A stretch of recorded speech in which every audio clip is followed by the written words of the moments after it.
everybody. It's Allison Williams here, your law firm mentor. Law Firm Mentor is a business coaching service for solo and small law firm attorneys. We help you grow your revenues, crush chaos in business, and make more money.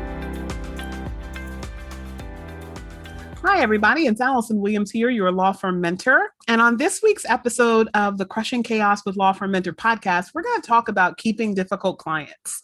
So I know this is probably somewhat outside of the normal thought process because a lot of people talk about firing your difficult clients, right? Getting rid of those F clients and keeping your sanity. And while I certainly am a proponent of defining what constitutes what you will and won't accept from your clients, I do think that there is oftentimes not enough attention paid to the aspect of keeping difficult clients. That is something that can actually make you more successful in business and in life. So we're going to cover that today. And the first couple of things I want to talk about are really the why behind why you would choose to keep your difficult clients. And then we're going to actually talk about how to do that. So the why, there's two different components as to why you'd want to keep difficult clients, okay? And by difficult, I guess we should define that as well. We're really talking about people who are combative, who don't follow your advice, who get caught being untruthful, people that may be challenging to your value system, people that don't necessarily play nicely with others, right? We call these and some people in the litigation world might call these the frequent flyers, the people that are so difficult in general that they kind of spur litigation because they're always looking for a fight. And again, many people would say, well, why bother keeping those people? Let them be somebody else's headache. But there's a couple of reasons why. And the first one is that when you deal with difficult people, you have to grow as a person to be effective at it. So one of the people that I look to talk about with this in particular is Elise Bowie. And for those of you that don't know Elise, Elise owns she owns a family law firm, Elise Bowie Family Law, out in Seattle, Washington.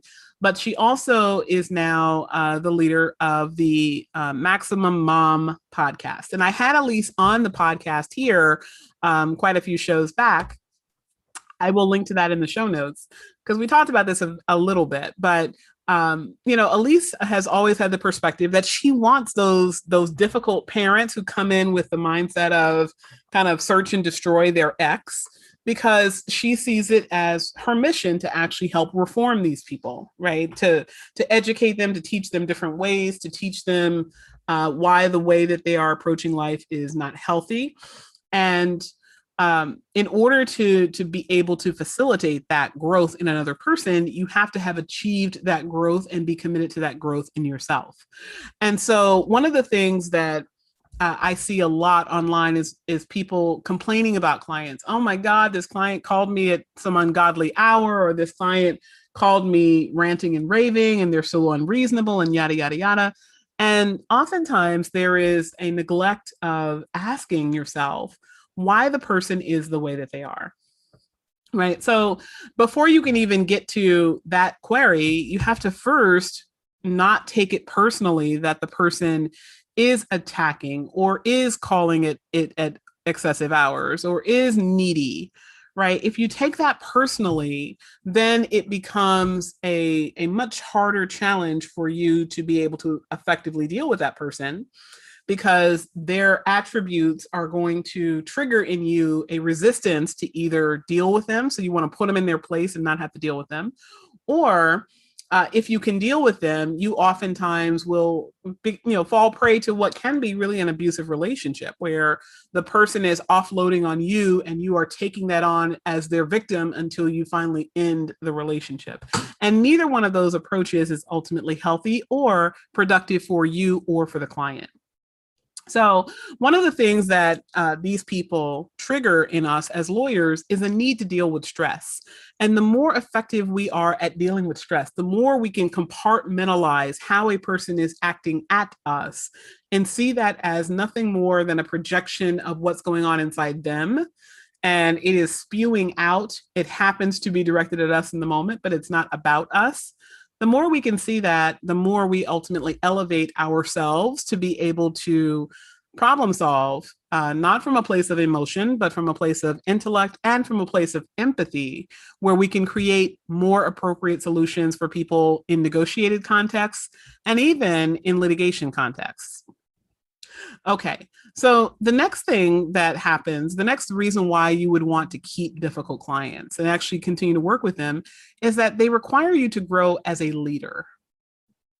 Now, what I mean by this is that part of the critical skill that you will have to develop as a leader to become a truly effective leader is that you have to manage crises, right? And crises can be personal crises, they can be interpersonal crises, they can be crises in your employees, in your clients, ethical crises. There are lots of different things that we will encounter as lawyers that will challenge us to become a better version of ourselves in order to lead people through a crisis. Okay. And a lot of us saw what we were really made of in 2021 when we started to have to deal with crises from a perspective of asking the question, how do I get my team through this? Right. But one of the things that comes with asking that question is recognizing that there is no do as I say and not as I do in leadership. Okay.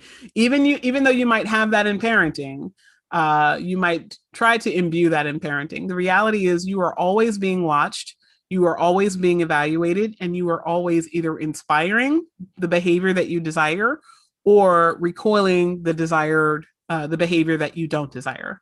So you have to think about how you can model good behavior. And the better you are able as a leader to imbue in your team the need for compassion, empathy, boundaries, appropriate emotion regulation in you to deal with difficult people, the more you are going to be able to serve a diverse array of clients who have challenges that, frankly, are inherent in the work that we do. Right. So there's something to be said for growing yourself so that you can not just grow as a person for yourself, but also grow other people in the way of being able to deal with clients who have challenges. Now, that doesn't mean that I support having abusive clients, right? But I see people consistently. I've seen it in my own law firm. I've seen it in other law firms. As somewhat of a student of psychology and liking to watch people and kind of figure out what makes them tick, I love seeing how a person will become an obnoxious, abusive, brazen asshole with person number one. And then when person number two steps into the room, suddenly they're a completely different human, right? And I'm sure we all have seen that, right? Where, we've seen it with adversaries, we've seen it with clients, when adversary is talking to lawyer number one, who might be a very attractive 25-year-old lawyer, who happens to be a woman, they'll behave in a certain way that's very different than when they encounter, a 60-year-old man, right? You can see differences in how people are treated based on race or disability status or experience, or just the level of respect that we give to a person because we know of that person's skill set. And oftentimes that differential in how people are treated is partly based on demographics, but it's also partly based on how they show up, right? So when someone shows up with a certain level of intelligence and authority and ability, we give them a different level of respect that when a person shows up as meek or mild or timid.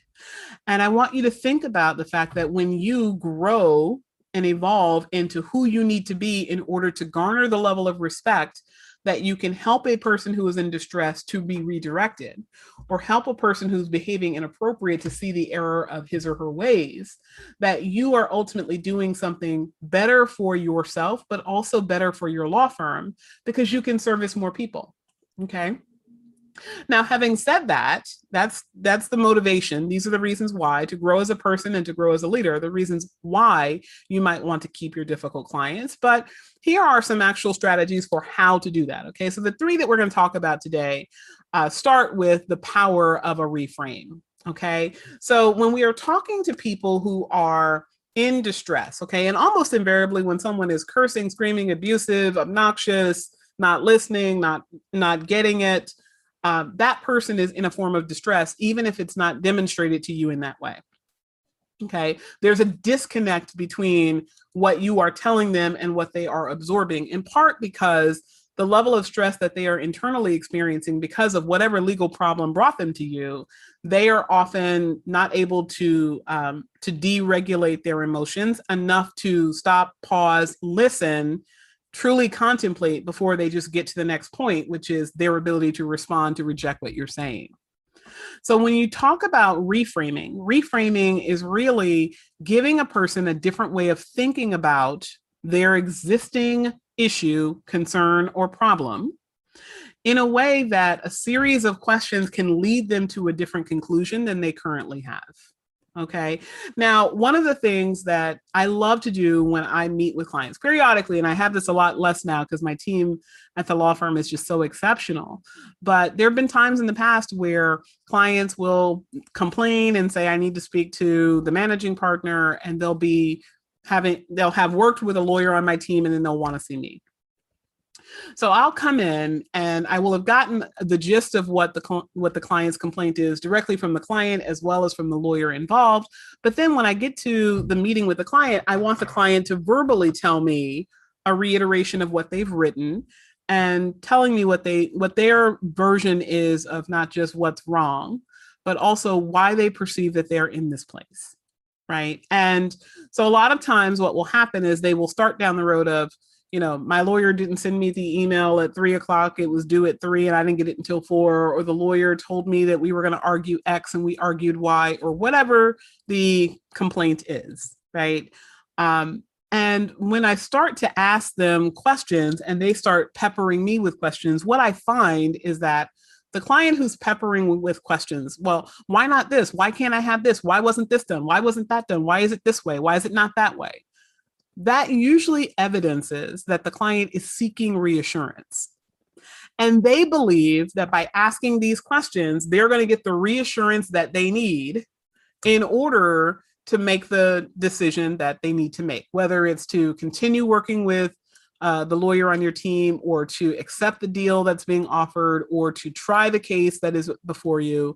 Whatever is the seminal thing to be addressed next, they're often in a state of internal distress, which is causing them to ask you 5,000 questions because they want a magic answer that is going to make them feel better. And when you are candid with people that there is no magic answer to all of the questions that they have that is going to alleviate the distress that is causing them to ask questions, instead, it is accepting in themselves a certain level of lack of clarity, lack of consistency, lack of knowledge, lack of certainty that is inherent in the nature of the process that they're in, but that they will be okay no matter the outcome. Now, you might say, what if my client is facing 20 years in jail? Are they really going to be okay no matter the outcome? The reality is that the answer is they may or may not be okay with that choice, or with that, I'm trying to think of the right word. They might not be okay with that outcome of their litigation, right? But they're going to be okay with the outcome of whatever the transaction is that will lead to that.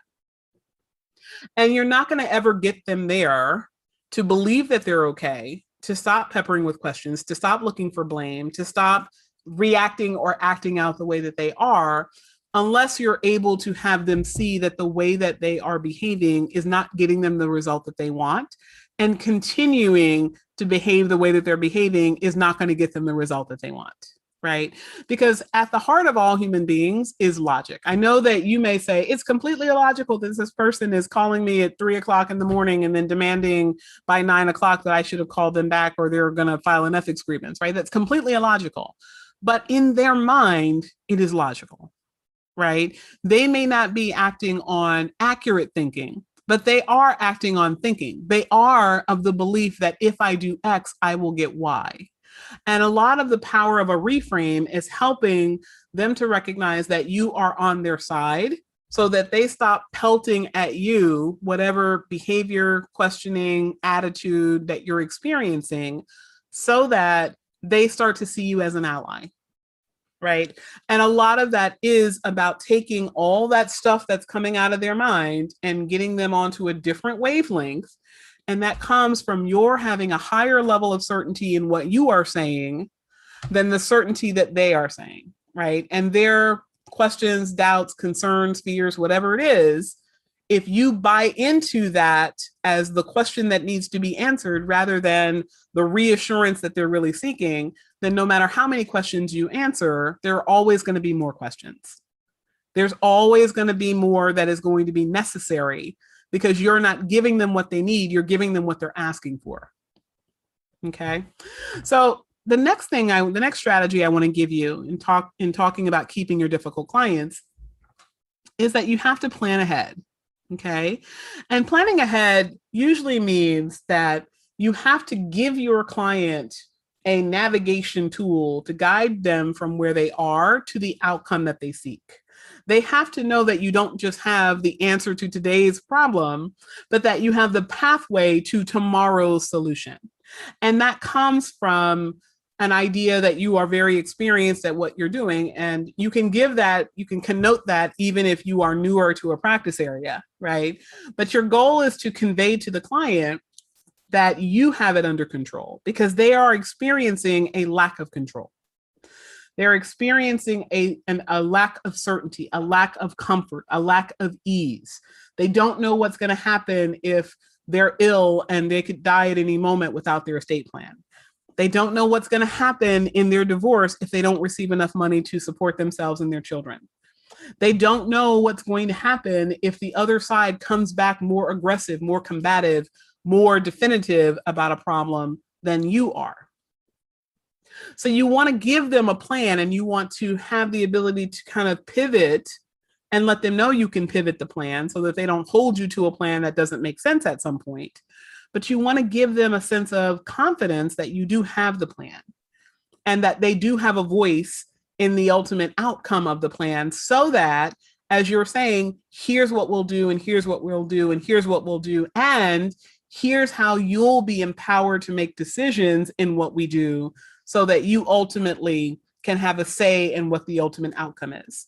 And by the way, this is not about telling the client, well, you chose this, so if it goes wrong, that's on you, right? Nobody wants to feel like the shifting is the shifting of conversation is about a shifting of blame.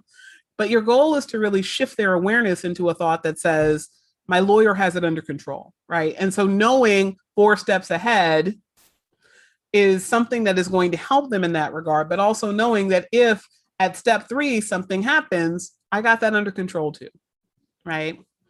Okay, third strategy for keeping your difficult clients is that you have to recognize that standing in challenge often is quite lucrative, okay? Standing in the challenge is often quite lucrative.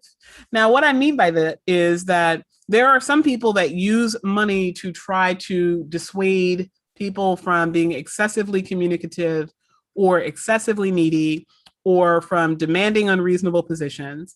And I'm not a real big fan of doing that. We talk about this actually in the collections training that we've done for law firm mentors so that people understand that when you are using money as kind of an ipso facto, fine. If I have to deal with you, I'm going to charge you for it. You build up a certain level of resentment in your clients because no one wants to feel like they are the burden of the person that they are working with, nor do they want to feel like you see them as just a golden goose to make the most money off of. And they will see that even if you say to them, I want you to stop calling because every time you call, I charge you, right? On some level, it is your choice to do that.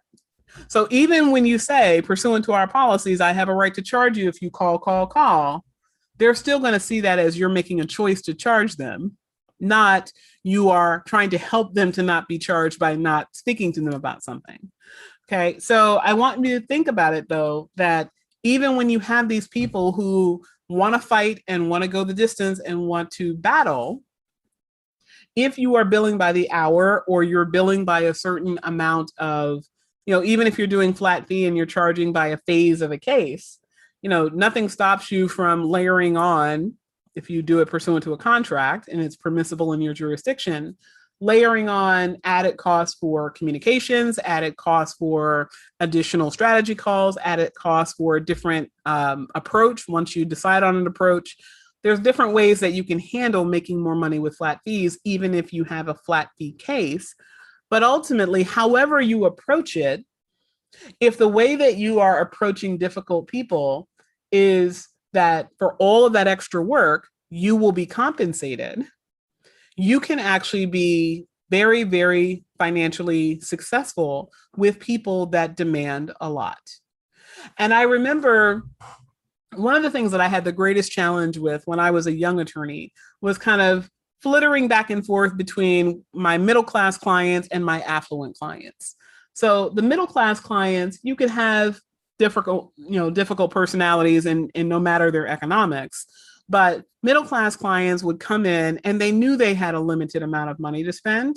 And they knew that they needed to get there within a range of something that they were expecting. So you could give them a range of reasonable, and you could say, this is usually about X hours. It can go up if other side is unreasonable, you're unreasonable, court is adjourned, whatever it is, right? But a client had an idea of what they were in for. And when you dealt with affluent people who really didn't concern themselves with what they were in for, right? If it's $30,000 or $100,000, they have it. They might not want to give you $100,000, but they wouldn't say, I'll walk away from what I want because it's going to cost me $100,000.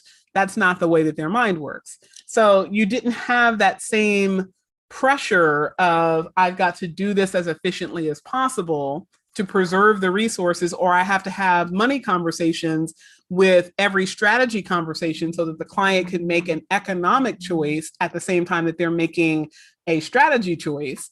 With the affluent client, sky was the limit, right? And that gave you a lot of freedom and a lot of independence to be able to make the sexy arguments and tell them, look, here's a snowball's chance in hell of winning this particular argument. And I've made it once successfully out of the 50 times I've made it, but you have some strong facts here. And if we lose this, we can still do X, Y, Z. They'd say, all right, we'll go for it, right? And that's an area where you could make new law. That's an area where you could start to demonstrate your legal prowess. That's an area where you could stretch yourself to create opportunities from existing pieces of law that all fit a scenario, but only to a certain degree. And you can now actually create a compelling argument on the other side. And that comes with people that have resources. And that doesn't mean that people who don't have resources would not want the same level of intellectual acumen and dexterity. They would if you offered it to them. But the challenging people who are willing to pay for you to go the distance to take that challenge and take it to the finish line, that also produces, for those of us that love lawyering, really sexy opportunities. And a lot of times what stops us from having those sexy opportunities is entrenching ourselves in a mindset that says, if this person is difficult, I have to let them go, right? Now, there are definitely times where you should let difficult people go when they are a high risk for grievance or malpractice. But that doesn't mean that if somebody is difficult, your first and only instinct should be to let them go, because there's opportunity with your difficult people in your growth as a leader, as a person, with your standing in the challenge to make more. And if you have that as a backdrop and you understand that, then helping your clients with a reframe and with planning ahead becomes a lot easier. All right, today we have talked about keeping your difficult clients. As a lawyer who is certified, who has tried well over 60 cases, and who loves trial work and loves lawyering, I can tell you that I have employed all of these strategies in order to deal with some of the most difficult people across the state, but also to have a really, really successful career. So that's what we want for all of you, to have success on your terms as you define it. And sometimes that means working with difficult clients. If you need help to not just work with difficult clients, but to find the success strategies that are necessary in order to draw in those people, keep those people in the world, while you are generating consistent recurring revenue and while you're creating for yourself more free time working with those people and or having your team work with those people. We're here at Law Firm Mentor to help you. Reach out. Our scheduler is in the show notes to this episode. I'm Allison Williams, your Law Firm Mentor, everyone. Have a great day.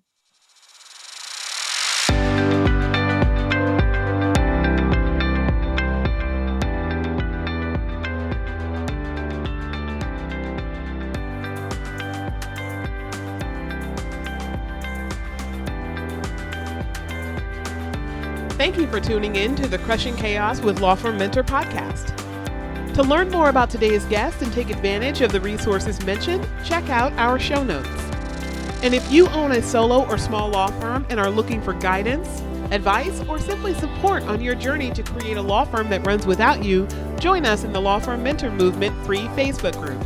There, you can access our free trainings on improving collections in law firms, meeting billable hours, and join the movement of thousands of law firm owners across the country who want to crush chaos in their law firms and make more money. I'm Allison Williams, your Law Firm Mentor. Have a great day.